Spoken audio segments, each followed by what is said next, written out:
there were no so much incidences of kidnapping recorded within the youth side. But for Anambra and Imo, the cases remained very severe cases of kidnapping for ransom, shootings, killings here and there. And that brings to question, the issue you raised about the Vanguard publication. I was reading, when I got to the topic, I was reading through what the Commissioner of Police in Anambra State had said, where they raided and they said they arrested 43 persons.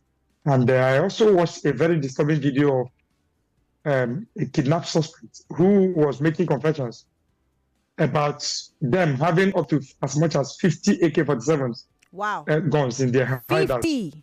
And yes, he was saying that it's an amateur video, but from the response to the questions that was posed at him, you could hear him talk about how they have seized Okija and the Ihiala axis of Anambra State, and how even the local vigilantes are not interested in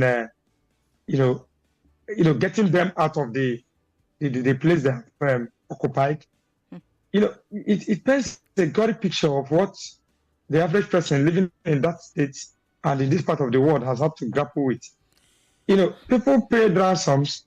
The ransom payment that was made in Anambra alone, when statisticians gave statistics, Anambra was topping across the country, where kidnapping for ransom payments were the highest. And that goes for, I think it was only seconded by another state and then Imo. So it's all still within the Southeast region. Wow. These are really concerning, Maryann, for any reader or anybody who have taken time to study what is going on in the region. I'd like to talk about Enugu. I mean, I know that I might be wrong, but it is the least affected when it comes to the issue of insecurity in the Southeast. And so I always ask, whenever I have the opportunity to have this kind of conversation, what exactly is Enugu doing that Imo and Anambra cannot borrow a lift from? Yeah. Maryann, thank you so much for that question. I happen to have passed Enugu in the last couple of months, more than I had done to other states, perhaps because of my programs and all of that. But I noticed something. This Nsukka road, the road leading from Enugu town to Nsukka, through Obolo, through Opi, through, of course, from Transekulu down, if you know that axis very well. It used to be a hotbed for criminal activities some time ago. That points to leadership. Governor Peter Mba has to be given a lot of credit because on one occasion I left Nsukka. I left UNN quite late. I was going from Abakaliki to Nsukka quite late. And I was wondering, I said, this is almost 5. Even my wife was worried, everybody. I said, look, because I have a presentation tomorrow, I must move. I made calls. They said, look, the road is safe. You can fly through that road in the night. Just that the roads are in bad shape. But if you can, you have a good light headlamp, and then you can. That about security, I have nothing to worry about. And I applied that road. I was on that road around 7 o'clock through 8 o'clock. And I mean, it was at each point, you see a checkpoint. I saw distress, there is a rapid response squad that Peter Mba has been able to make to be effective. It's the Nigerian police, but the Nigerian police can work, Maryann, when they want to work. They can work when you empower them to work. So I noticed that at each one pole or so, I was flagged down, and you could see this rapid response squad with the vehicle, this Toyota Optima vehicle, boldly written, this rapid response, distress response squad or something. So they are not behaving like the conventional policemen that you see along the other axis, and you could see them ask you questions. Once you're able to give them, they will tell you to go. So you could feel the presence of security on that road, flying that route. It's not the same feeling you have when you're going from Enugu to Abakaliki, for instance, or when you're going from Enugu Urban to Oka, for instance. or when you're going from Enugu to Port Harcourt. I've used these roads interchangeably at different late hours of the night, and I could tell you that the difference is that Mba has made the Rapid Response Squad, the distress squad of the Nigerian police, to work. But that is in addition to the forest guards.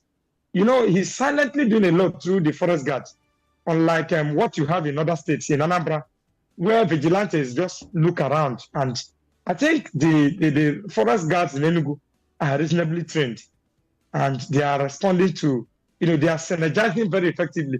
Because on that same Suka road, I could see vehicles that they will say, people with a security uniform, they wrote national something for forests, national something for forests. You could defer that. You could read that these ones are not the conventional security men or policemen on the road. Yeah. But they are doing what they are doing, giving information to the Nigerian police. And I think that's why that road is as safe as it is been. So back to my question.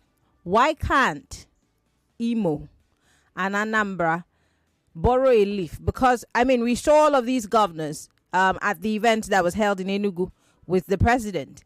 And, of course, many people were saying, they should talk to the president about the insecurity. They should talk about the release of Nnamdi Kanu, which we will come to later. But most importantly, I'm trying to understand, for example, Lagos. If Lagos is able to deal with a certain level of, issue, Ogun, that's his close cousin, is supposed to also ask, how are you doing it so we can do it better? Is there a deliberate... Absolutely. Is there a deliberate lax from the governors in these affected states in dealing with this issue? And then, of course, somewhat absolving themselves and putting all the blame on the federal government. Could that be the case? Yeah, I agree with you to a very high extent that the issue really is with the fact that Maryann, the Southeast Governors Forum, since it became politicized by the former occupants led by Omahe, it has dived into, you have a DG in the mode of somebody as highly placed as Uche Kunife, for instance. But you don't hear them cross-fertilizing idea. They were together on the 26th to see the president in Lagos on the Christmas homage. They were also in Lagos, I think, to pay the president a New Year visit. What also bothers my mind is, what are these governors conversing when they are together, maybe in one single vehicle? What are they conversing in their meetings? Why are they, I see it as an ego trip on the part of the two governors. That is Enugu and that is Anambra and Imo. Because you cannot have somebody, for instance, do something that is working, and you're saying you can't borrow a leaf from that person. Peter Mba that we know will be willing to tell them what these two governors of Anambra and Imo, what is working in the states, in their own, in Enugu, the co-city state. But I see the characters of these two governors as people who may even be in their mind thinking that, what do they have to learn from an 18 months, 19 months old governor when they are the other one is exiting, is about finishing his second tenure in office. So I think there is really need for, I don't know whether on earth it will be the perfect umbrella or elites generally in the Southeast. These governors needs to be put together to be made to understand that what affects one affects the other. Okay, there's no sit at home in Ebonyi, but you cannot move around Ebonyi. You cannot have the economic activities revved up in Ebonyi on a Monday. Really? Simply because nobody can come in from Enugu or Anambra or Imo or Abia to transact businesses in the state. So we really need to look at the characters of these persons. Let them not see themselves as family. That's the way I see Soludo as a person. Otherwise, if it's not knowing, if Mbaka make forest guards work, why can't Soludo make the security apparatus of the state to work, the same way Enugu one has worked seamlessly? That's my thinking. I'm surprised that Sebonye, which one would have thought would be absolved of all these problems, seems to also be a beneficiary of it. Even though there is no necessary seat at home, you're saying that the ones that happen in the other closed states affects the business activities in your state. So it means that these states are losing. They're losing economically one way or another, whether we admit it or not. But, Exactly. But before we go on a break, because I have 2 minutes here, with the fact that there was a tea party, I think there was a meeting sometime last year or the upper year where the Southeast governors came together and said they were going to do something to put an end to all of this. We've also heard people say that, if they free Nnamdi Kanu, that, all of the problems in the Southeast would be put to bed. Do you agree? Are you one of the people who would buy into that narrative? I don't agree, because the IPOB, as it were, that was known before Nnamdi Kanu was captured and justly incarcerated, has developed into so many amorphous. There are so many. It has become so amorphous, grandiosely amorphous, that you cannot say that this is the complexities of insecurity in the Southeast region has further been worsened or aggravated since Nnamdi Kanu's incarceration. How do I mean? You have Simon Ekpa, who is threatening on one hand, and even though he's being held, you still see pockets of followers who are not acting on the scripts of IPOB, as it were. They are disobeying whatever directive IPOB is given, going in a different direction. There have been other dimensions. The kidnapping for ransom in Anambra, at some point, people thought it's all politics. It's all politics. You read in between the lines, you see a state that is held under heavy siege.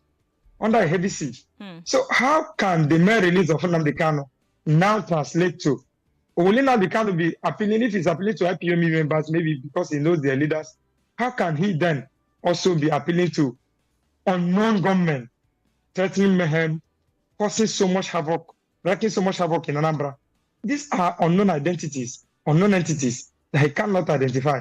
He cannot negotiate on their behalf. He doesn't know who is sponsoring them. Like from the confession video in the confession of the suspect, the alleged kidnapper suspect I saw in the amateur video, he listed so many names and said these are the names who are behind the actions. Nnamdi Kanu may not know, or will absolutely not know, or even those around Nnamdi Kanu may not know those names. So what it means is that if you still releasing Nnamdi Kanu, you still have to internally understudy through intelligence who are these perpetrators in Anambra, who are these perpetrators in Imo. I mean, before you can even begin to talk about what measures could be taken to tame or bring solutions to the havoc they are wreaking in the Southeast region. I have so many questions. I have so many questions. One that you may not necessarily be able to answer because it's a very sensitive one, but most importantly, we're going to go on a break now, and when we come back, I'll just let you think about it.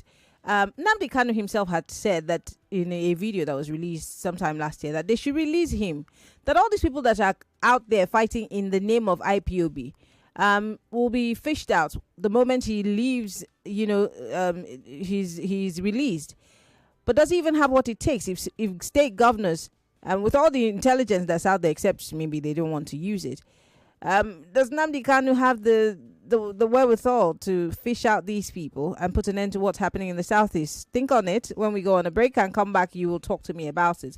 0201-277-0993 is the number for you all to call, but we'll be right back after these messages.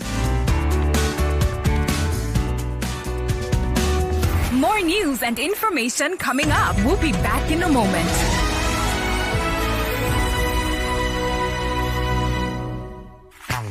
Everyone says I'm beautiful and bold. They say I'm fashionable, and to crown it up, very confident.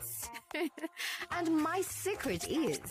People say I'm good looking, funny, hardworking, and to crown it up, very confident. And my secret is... So whether in the office or at home, in the streets or on the dance floor, anytime, any day, I never lose my confidence. And the secret to my confidence is Wazobia perfume. Absolutely. Absolutely. Wazobia perfume gives the authenticity and long-lasting fragrance all day. That's my secret confidence. Wazobia perfume is available in body spray. Also available in supermarkets and markets near you. Wazobia perfume, the correct scent. Your favorite neighborhood pastry shop, Chocolat Real, proudly celebrates 30 years of bringing flavors, joy, and unforgettable moments to your tables. Because aside dazzling you with tasty treats, we have also catered to your special occasions. Over the decades, it has been our greatest joy to serve you, your families, and your businesses during life's most cherished moments. Each occasion has been an opportunity to connect, create, and celebrate alongside you. Your support has been the foundation of our success, and we are deeply thankful. To our valued clients and partners, thank you for trusting us to make your special occasions extraordinary. Your support and loyalty have been the secret ingredients to our success. To our dedicated team, thank you for your hard work, passion, and creativity. To our wonderful suppliers, your partnership and dedication have been instrumental in building our reputation and bringing smiles to countless faces. Here's to 3 decades of creating delicious memories and many more to come. Life's full of crazy moments that whisper, do you have the guts? And when your body screams stop, but you need to go one more time, that's Dubai confidence. Pitching a bold, out-of-the-box idea in a boardroom full of suits? That's Dubai confidence. That nervous hand shooting up to answer a question no one else dares to tackle? That's Dubai confidence. Reaching for that skyscraper high jump? You bet! That's Dubai confidence. That Dubai confidence comes from wearing the Dubai antiperspirant and deodorant with 48 hours all-round protection. Dubai, own your grind. Available in stores near you.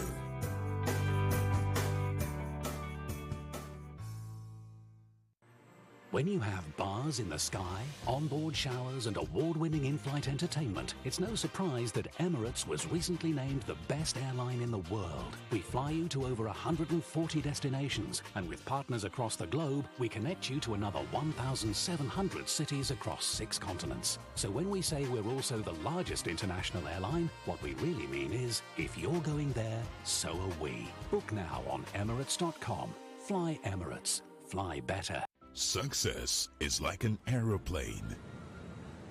You only see the graceful flight high up in the sky, but not the roaring, powerful engines propelling it. Likewise, in the world of e-payments, you only see transactions done, funds remitted. But who pioneered these financial technology solutions? Well, you knew it as ValueCard, now Unified Payments, Nigeria's premier financial technology service provider. Yes, it starts here. Find out more at www.up-ng.com. Unified Payments, innovations that work for you.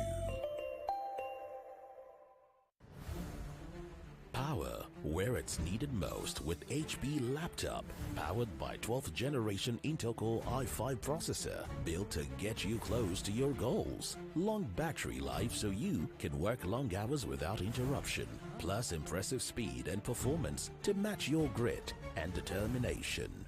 The HP Laptop 14SDQ5005NIA, powered by 12th generation Intel Core i5 processor, is available at DreamWorks stores. Call 0808-553-8331 or visit www.dreamworksdirect.com for more information. HP with Intel, the technology partners of your hustle. Look for Intel.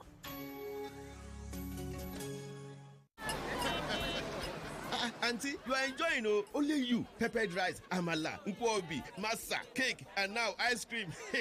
I hope you have Justifies on you. Justifies? I never leave home without it. That's right, Justifies, the new natural effervescent powder for an instant refreshing relief from heartburn and stomach indigestion. Just add Justifies into cup of water, drink, and you're good to go. Justifies, your relief on the go. Justifies is from the House of Justeed. If symptoms persist after 3 days, consult your doctor. Made and marketed by Ranbaxy Nigeria Limited, a Sun Pharma company. Happy New Year from Polaris Bank, the digital bank of the year. We dey thank all our customers for una support and patronage last year. We pray say 2025 go be year wey go fulfill all the dreams wey you and your people get. No waste time. Download Vault from Google Play Store or iOS App Store today. Make you start the year wella. Harude, my young baby, Harude. Hey, whoa, Mama, it's not Harude now. It's all day deodorant. Hapumo, leave me and my Harude, I beg. Because is it because you dash me perfume? Mama, no be perfume now. It's deodorant. Now roll on they talk now. See they make me scent where Harude. All day, Mama, all day. Whether na market or even church says, I go wear up. Harude. I know they fear sweat again. No. All day. Oh my little child. Now wait till you say the way go that your office now, When you came, Mama, no all day shoppers. Whether na all day, Harude, as long as you dey buy up, I got the use. Mama, you never change. All Day Antiperspirant and Deodorant has you covered all day, whether it's market runs or office calls. Smell sweet, feel fresh and confident. Do it for you. All Day Antiperspirant and Deodorant, now available in stores near you.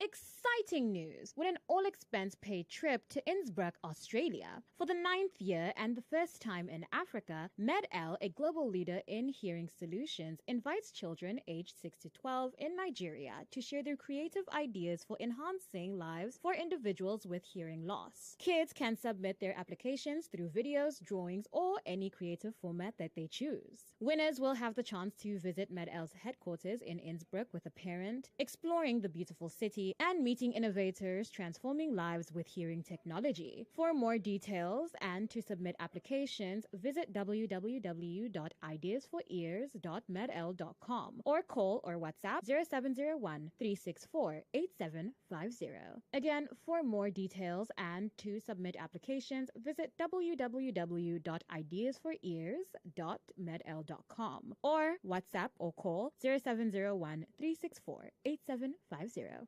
Introducing the essence of true authenticity in fragrance, Wazobia Perfume, the correct scent. A unique blend that captivates the authentic spirit of Nigeria, now available in both perfume and body spray variants. Designed for everyone. Yes, Wazobia is a unisex fragrance perfect for both men and women. Its rich and versatile aroma is a statement of inclusivity and unity. Unleash your confidence with each and every spray. Are you a retailer or do you love to buy in bulk? We've got you covered across Nigeria. Wazobia Perfume comes in cartons of 24 bottles and the body spray is available in cartons of 48 bottles. Interested in making Wazobia Perfume a part of your collection or store? For carton purchases, contact us at the email address contact@wazobiacosmetics.ng or call us at 0201 330 0047. That is 0201 330-0047.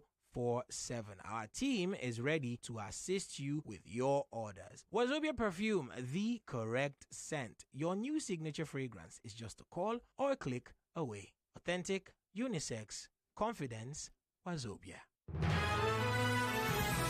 You are listening to your number one station for talk. Your number one station for talk. 99.3 Nigeria Info. Let's talk.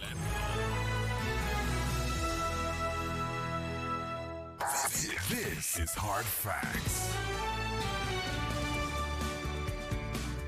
All right, we're back. We're still talking about what's going on in the southeast. Charles Otu is a political analyst joining us live from Maryann. We've been discussing the insecurity. The people in the southeast are calling on the southeast governor, saying, can 2023, can in 2025, can we the people and our security be your priority? Because last year we saw hell. And my guest is telling me that, for some governors, it might just be an ego trip, because I've traveled to I've been to Ebonyi once. I went by road from Cross River to Abakaliki. We visited the governor. I've been to Enugu when I was going to cover the Anambra elections in 2022. I went through. I think I landed in Enugu and then went by road into Oka. But But then I remember telling my camera guy that, look, Enugu has never had any issues. I mean, even if they did, maybe just a few skirmishes, but the whole fight, the whole insecurity is mostly domiciled in Imo and Anambra State. And guess what? This Enugu is in the middle of all of these states. So what are they doing that, these other governors cannot, imitate? And my guest has been able to tell us in his words what he thinks the problem is. But how do we get solutions? And I asked you a question before we went on the break. Letting Nnamdi Kanu out, from what he said, I'm saying that he would, all these people that are committing these atrocities in his name would all be brought to book once he's out the door. Is that just the cry of a man who just wants to be free, or does he have what it takes to pull that off? Charles. You're muted, Charles. You're muted. Okay. Thank you, Maryann, once again for having me. I tried to make a point, to stress a point before we went on the break, that to the effect that Nnamdi Kanu, as much as he would be listened to by some, there is an extent, there is always only an extent they can hack into whatever call he makes. Assuming he regains his freedom today, if he comes tomorrow to say, oh, look, let there be a cessation of fire, he's going to be talking to his commanders in the IPOB rank and file. But he's not going to be addressing the man who has taken kidnapping for ransom in Anambra, leveraging on the insincerity on the part of a supposed vigilante, or also the theoretical dispositions of the government of the day in Anambra State that has not deemed it fit to, call an Umunna meeting. Igbos are known for calling Umunna meeting. This period of Christmas, for instance, is the time the high and low returns. I expected that there should have been even an Umunna meeting.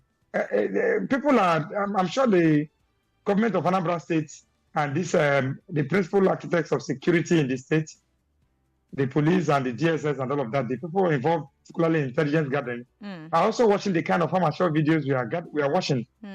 So there should have been a kind of a town hall meeting where the government would be able to say, we are tired of whatever solutions we thought we could have given to this. But right there and there, even as people were celebrating the youth side, we saw people, still being taken into hostage. Some people killed. Priests of an Anglican church, a priest of an Anglican church affected. Not affected that he was spared. He was killed. He was killed, actually. I know a friend who is a priest that had to cancel his trip to a neighboring state out of fear.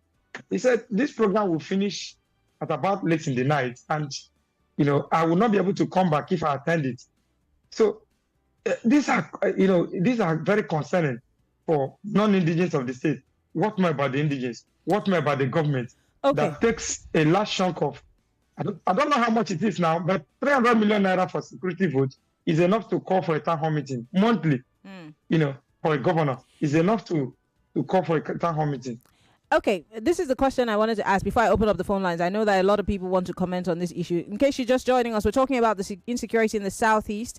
We're live on facebook.com/Nigeria Info FM. We're live on YouTube, Nigeria Info FM. You can post your comments on WhatsApp or on our live stream, 080-959-75805. That's 080-959-75805.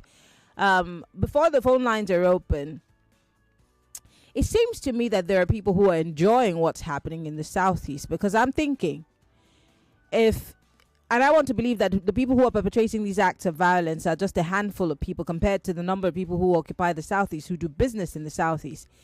And it looks like everybody's just, maybe there are people who enjoy it, the whole sit at home. There are people who support the idea. I mean, because that's why these people even crept up in the first instance. This so-called, in the name of Nnamdi Kanu, started releasing mayhem on their own people. and these sit-at-home orders have destroyed the economies of the state, and there are people who still support it. Could it be that maybe, like I said, this could be sensitive? Could it also be that the people in the southeast are their own problems? Well, not holistically so, but criminal elements are just taking taking advantage of the fact that the leaders have failed to do the right thing. The 5 Southeast governors, with maybe Mba as an exception, because he had adopted a strategy that we are seeing that is working. Mm-hmm. I traveled a lot within November and December. In fact, from October, I was in Oka not less than 5 times. Mm-hmm. I was in Enugu countless times. I was in Africa, and I also, traversed down to Okigwe side, Okigwe axis, down to Abia. And you could feel that when you're in Enugu, you feel differently. Mm-hmm. So I think it's more about leadership, because if a leader cannot find even the most local of solutions to a problem, bothering his people, then I don't see why a handful of people who are doing kidnapping for ransom because they are taking advantage of the inaptitude of the inability to even cross-fertilize ideas between the governors of this region and the security agencies, sister security agencies. I don't see it as, they were not supposed to overwhelm us. I'm sure that anybody who is traveling within the region wants to travel even at night, move freely at night, go to attend a burial or a wake-keep function in Anakis in Nemo, maybe, go there so and then come back in why are the people not rising? Why are the people just keeping quiet? Why are the people not rising? I mean, it's okay to complain, but does it stop there? I don't live in the southeast, so I can't also play that or feign ignorance that I know, what the people feel or what they're experiencing, but something has to give, right? Of course, I live here in the southeast. My businesses are 70-80% within the southeast region, and all I can tell you is that the people are complaining. The people are grumbling. When are they going to act? There have been times I've been invited to what they can't act is simple. The security is so much a sensitive subject that the people in the region leaves it to the governors. A governor that takes home 300 million naira monthly or more as a security vote, people believe that they should be able to ask these critical questions of what should I do with this money? Okay. Well, the only area I'm blaming the people is that we are not tasking ourselves enough. We are not tasking the leaders enough too. In terms of they should have been, as people are going to pay Christmas homages to the governors, if the stakeholders are not selfish and self-centered and thinking only about their pockets, they should bring in the security issues, the security challenges facing the region as a core issue for discussion in this Christmas or New Year homages to the governors. But they go there, they only talk about themselves, what they can go home with. Their cows and their rices, bags of rices they want to share to the Let me open up the phone lines because we have just... Let me just open up the phone lines because we have just 9 minutes. I want people to call in and let's talk about this issue. I know we cannot exhaust this conversation. It has to be an ongoing conversation. But Lagos, the phone lines are open. 0201 465 7190 if you're a lady, 0201 277 0993 for the males. 60 seconds, go straight to the point. Hello.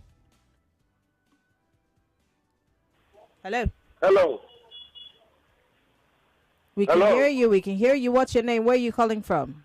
This is Paul from Egbeda. Go ahead. Maryann, my niece traveled for the burial of her mom on the 27th.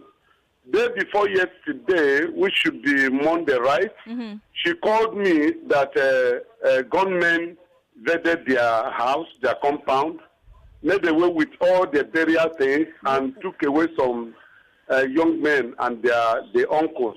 Wow. Up to now, they are in the bush. They have been kidnapped. This is happening at Ihiala in Anambra State. Wow. What I'm telling you is the current situation. I even on a chatted there. She said she narrowly escaped it. She went to buy something in the morning before she came. That incident took place. I chatted her this morning.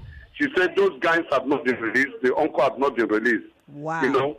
So the governors of the Southeast and the federal government that control the security, that have the final say on security, they are not doing much. I am telling you the gospel truth.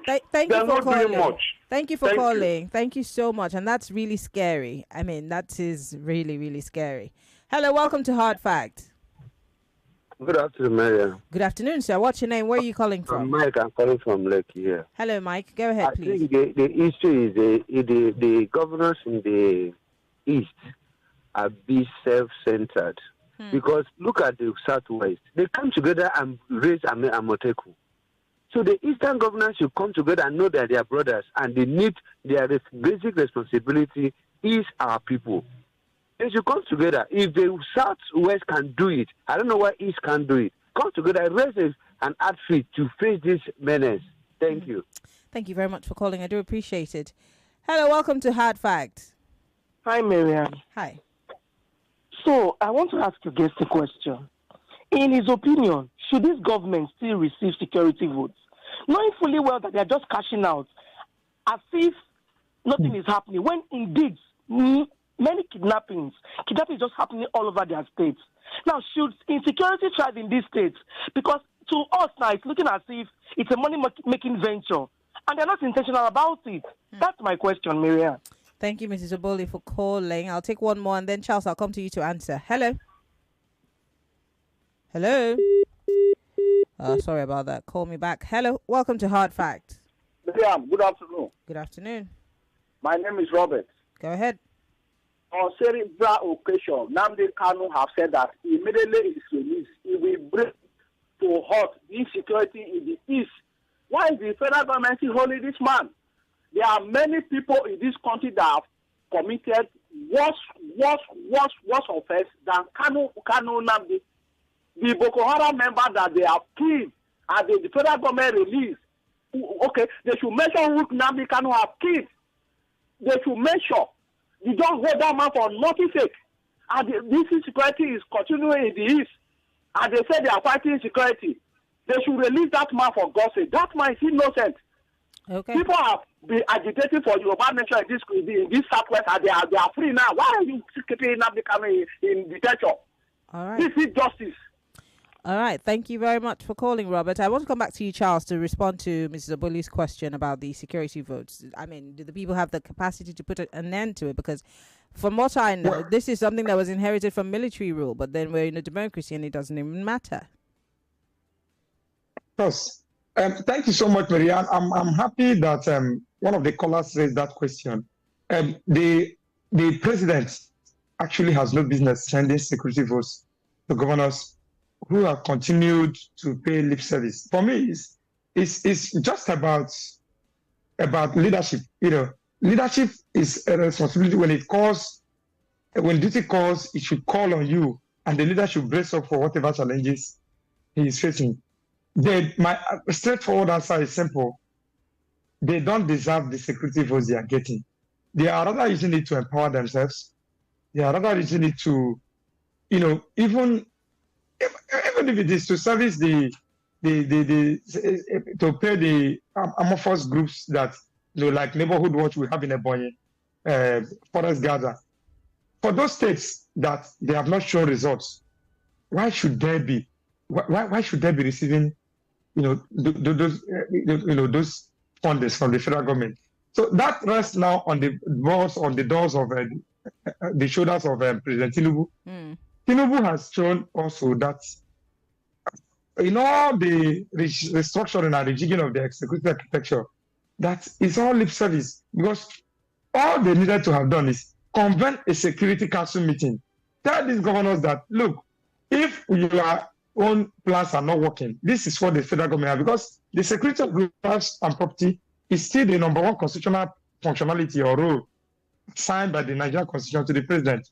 So that is what I think. I'm happy that the last caller, who sounded like a Yoruba person, also questioned why Nnamdi Kanu should still be held when Sunday Igboho is moving about, when agitating for Yoruba nation, when the likes of Omoyele Sowore are still moving around, making different agitations for a better Nigeria. Why is Nnamdi Kanu's case different?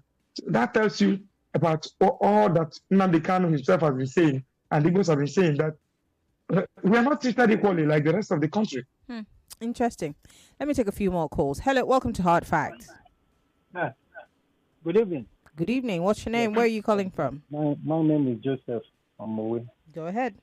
Yeah. Well, on the insecurity, I believe, firstly, because this sit at home started from the day or from the period they arrested Nnamdi Kanu.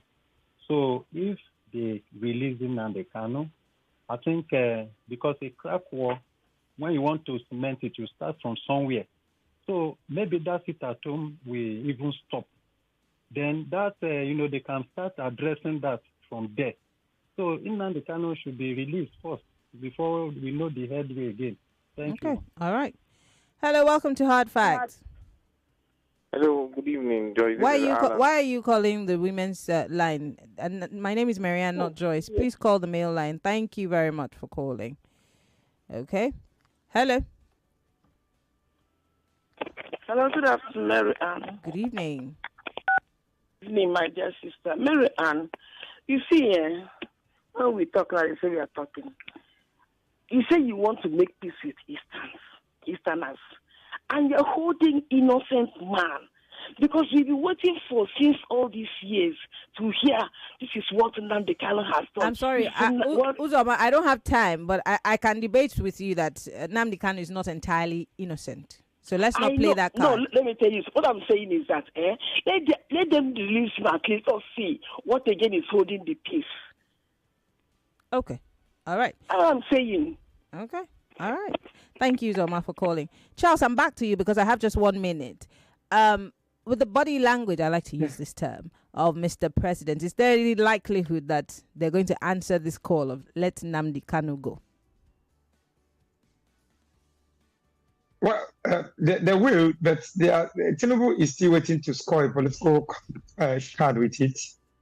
Because all that has been said, we heard about Bianca Ojoko saying Nnamdi Kanu will soon be released. We've had this soon be released. Are they waiting to see, or they're waiting for when 2027 campaign starts before they release him to look good?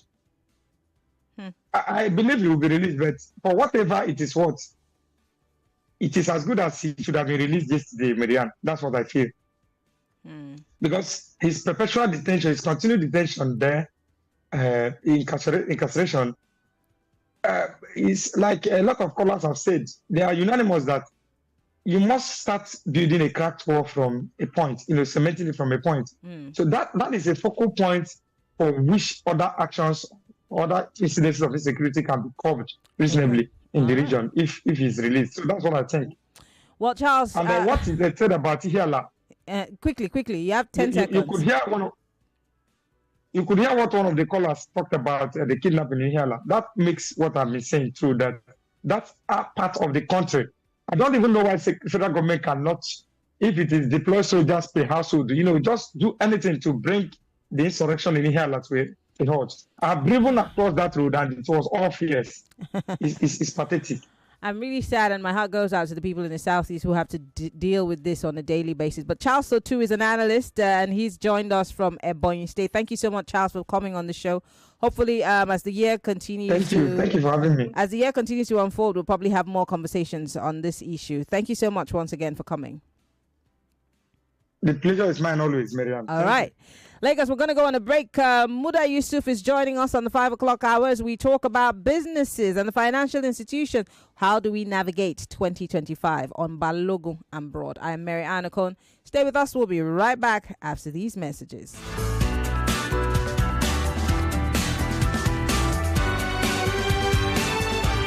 99.3 Nigeria Info. We are more than just radio. Subscribe to our YouTube channel at Nigeria Info FM. Check us out on Facebook at Nigeria Info 99.3. Follow us on Twitter at Nigeria Info FM and on Instagram at Nigeria Info FM Lagos for live updates as it happens. 99.3 Nigeria Info. Let's talk.